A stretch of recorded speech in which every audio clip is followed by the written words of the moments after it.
Did the city pay a ransom? We haven't been asked for a ransom. Well, that was the answer we received from the Columbus mayor when we first asked about a ransom attack. And tonight, our Lacey Chris found out a hacker group is demanding nearly $2 million ransom from the city. Now, that group is called Reseda, and it is claiming to have more than 6 terabytes of data from the city. 10 TV's Lacey Chris was first to break this story. She joins us now live from City Hall with new details about what data was posted on the dark web. Lacey? Well, the group is given 5 days to pay 30 Bitcoin for the data, or it will be published. Now, I reached out to Mayor Gither today to ask him for an interview about the ransomware attack. He declined. The hacker group has released these screen captures of data to prove they have the city's sensitive data and want nearly $2 million for ransom.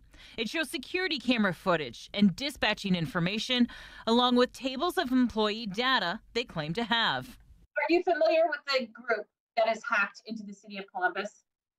Yes, Reseda, as we call them, is a notorious notorious group, and they have been active since last year May is what we remember.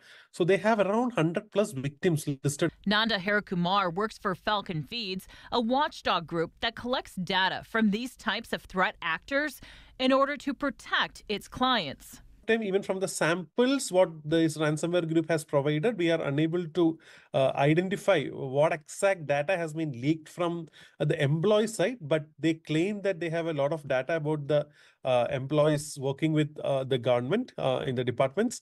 So that could be a big worry, because there could be some kind of personal identification information. Harikumar says this group is known to target U.S. government agencies. So far, it appears Columbus Police employees' information has been most at risk. Officers say they are getting reports someone has tried to take out bank loans in their names, and they're getting alerts. Their sensitive information is now on the dark web. There are a lot of people who wants to access this kind of data. So either after a few days, I think it's more, they have given 5 more days of time. If it's not ransom is not paid, for sure they will publish the data. So what happens now? So when you get a ransomware demand, what they do is they give you a deadline of when to pay. And if you don't pay, then they start publishing this information on all the dark websites, on public websites. And what it does is it allows other cyber criminals to access your information and use it in ways that they probably shouldn't. Former FBI agent Brett Hood says it was a good move for the city to immediately contact the FBI. They can search the city's infrastructure to find out exactly what information has been taken and try to arrest the criminals. He says these types of investigations usually take quite a bit of time. The only difficulty that's going to be in these types of cases is that sometimes you need the cooperation of foreign governments, because if they've got a server overseas, you have to access that legally, and that can take time. So if you expect a quick turnaround in this case, that might not happen. But also be rest assured the FBI is not going to stop working on this case. So it may take 2-3 years for resolution.